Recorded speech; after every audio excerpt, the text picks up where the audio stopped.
Peace and blessings. How's everybody doing out there? It is Aramea Ingram, your spiritual doula.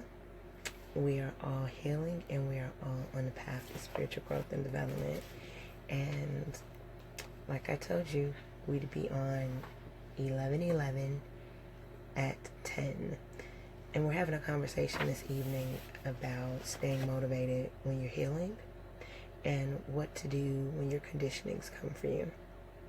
So, staying motivated, I just want to tell you a little story. It's like, just humor me for a moment. Like one day, you just wake up and everything is different. Just everything's different. It appears to be the same though, but something feels a little bit changed. The children still do what they do. Your mother's still doing what she's doing. Your job and everyone in it still is doing the same thing. But something shifted.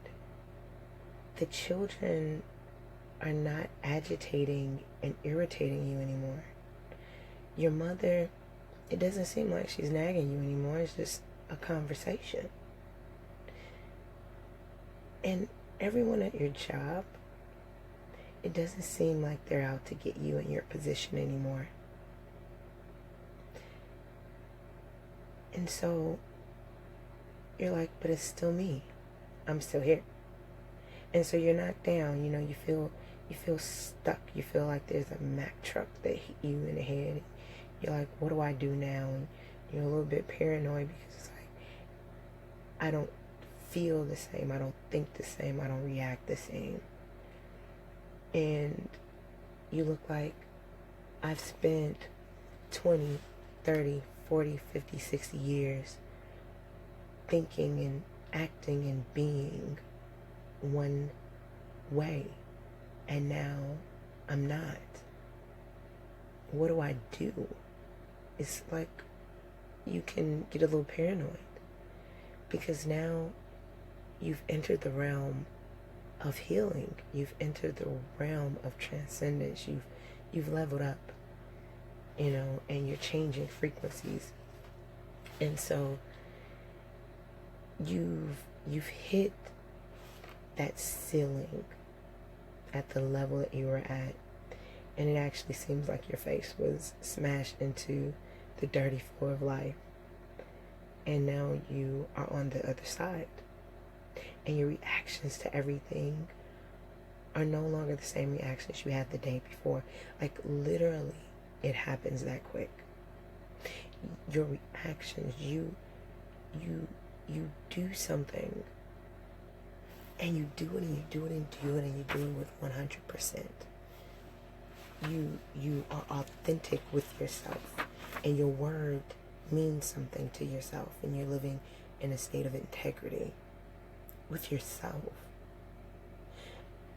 And see, you're going on and on and on, and then one day it's not.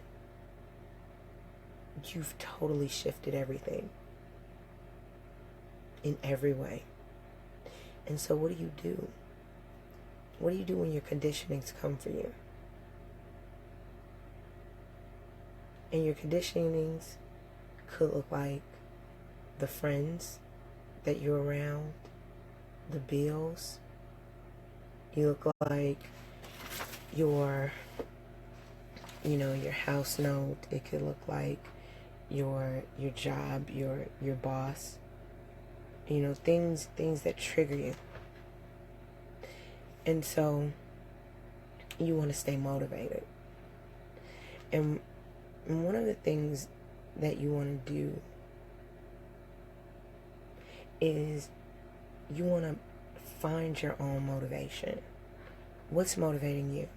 First and foremost, motivation is something that comes from within you, not from your mother, not from your favorite talk show host, not from your boyfriend or your pet dog. If someone pushes you to try something, then you need to know for yourself that it belongs to you. And that it's going to assist you in moving forward with how you want to move forward. That's really important. The second thing to staying motivated when your conditionings come for you is not allowing yourself goal flexibility. Because let's say we're out there in life and we write down a goal and we want one thing to happen. We want one thing.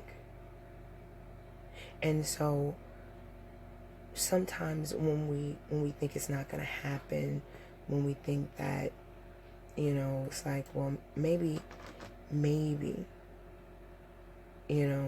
I should do X, Y, and Z because I'm not getting A, B, and C. So let me break it down a little bit more. Like, let's say you want to audition for or be cast in a lead role in like the Broadway play or the Broadway show Rent, right? But instead you're awarded a supporting role for it, or you get the lead role for Wicked. Everybody like Wicked, or Lion King instead. So instead of like discounting the role that you got, acknowledge that the goals sometimes turn out differently than we planned. That doesn't make them any less worthwhile or valuable.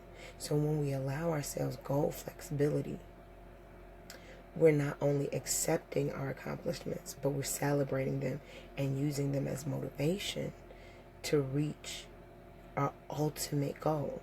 So not allowing yourself goal flexibility really dampers your motivation.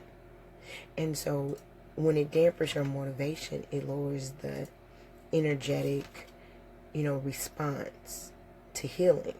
And so now you have this,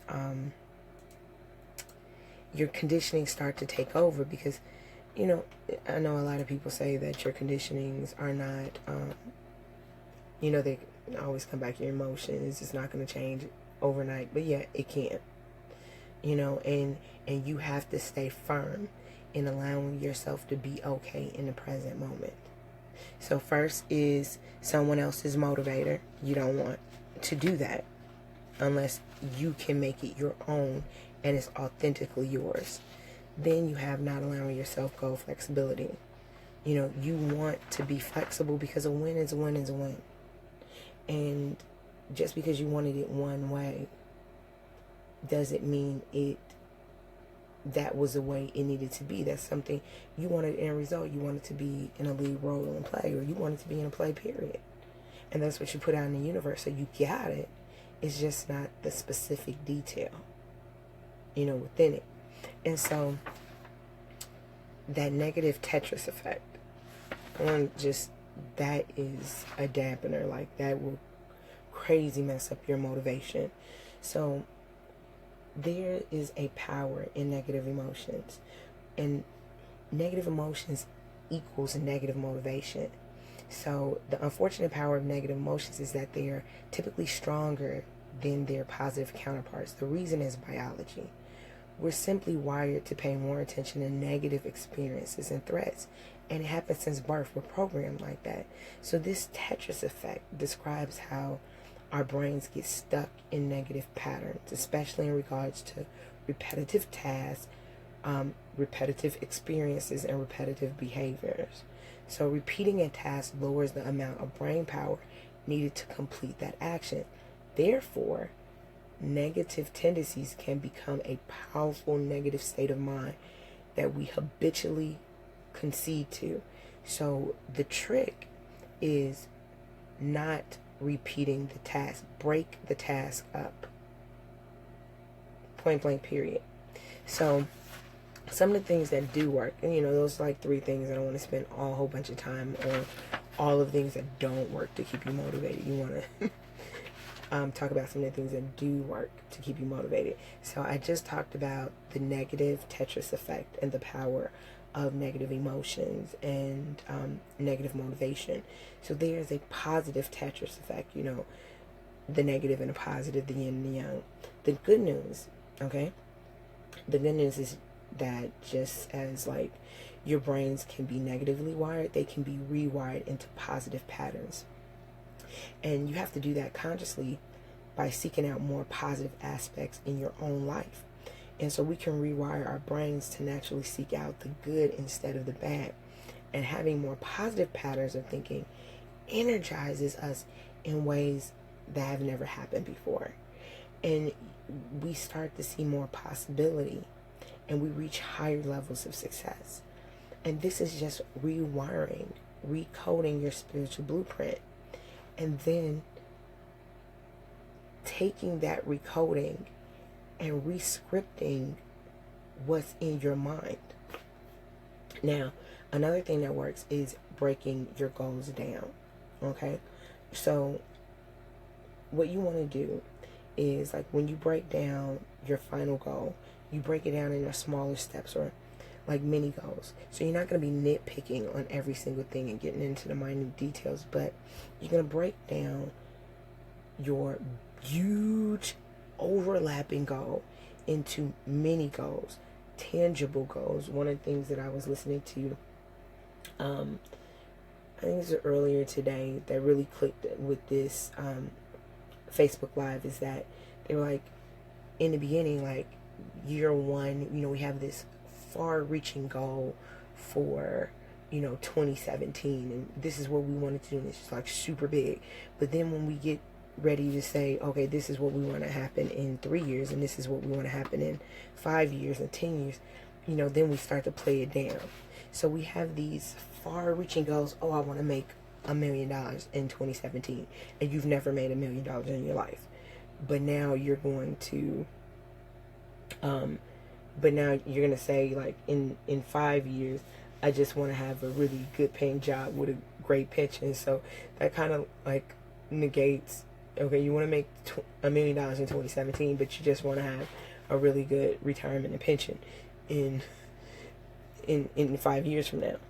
So what you want to do is you want to master making mini goals, tangible mini goals. And so one of the things that you do is you're going to master where you're at.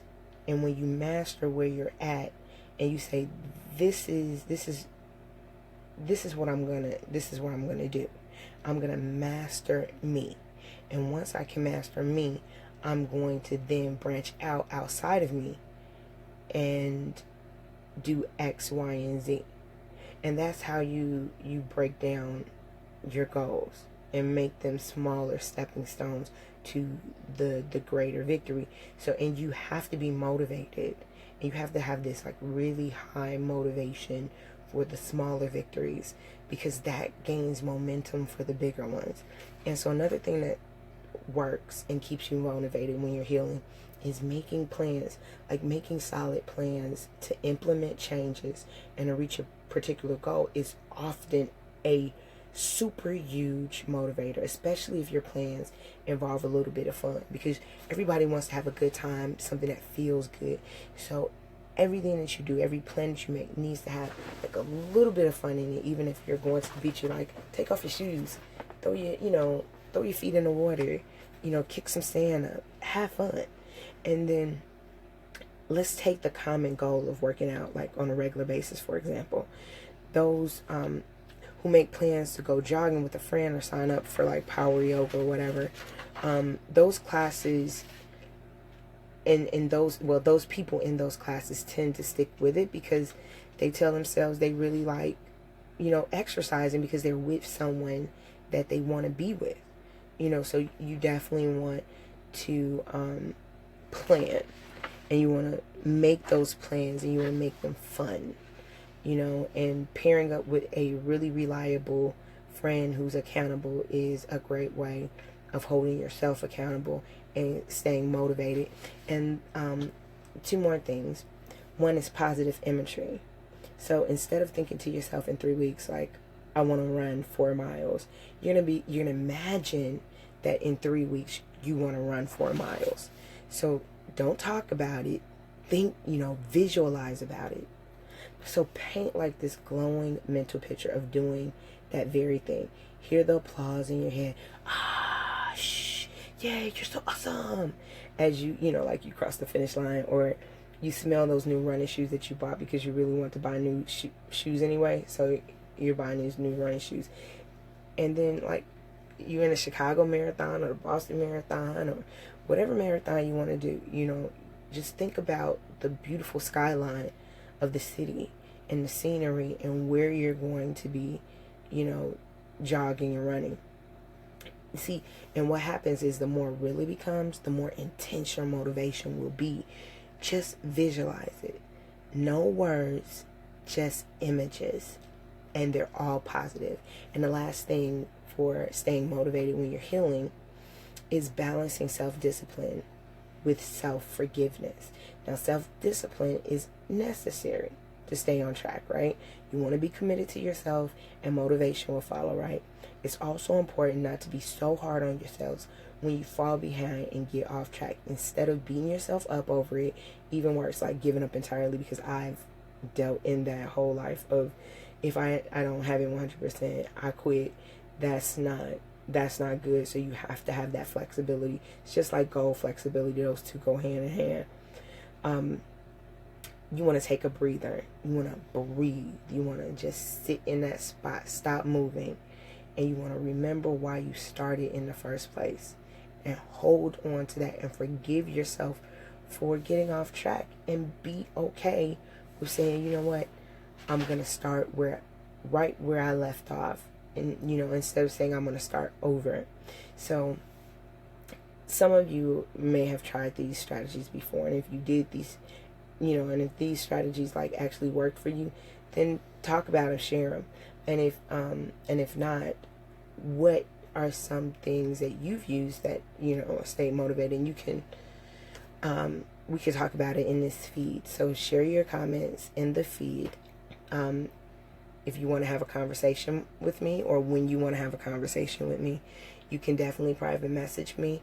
Go to calendly.com or Remingio to set up /discovery call to set up a time where we can meet and have a conversation about how you can stay motivated, how you can get through your healing. And sometimes we just need a coach and somebody who can really support us where we are and help us to get to, you know, leveling up. And so I am Armenia Ingram. I'm your spiritual doula. We're all healing, and we're all in a path to spiritual growth and development. And I want to thank you again for being with me this evening, 11/11 at 10. Peace and blessings.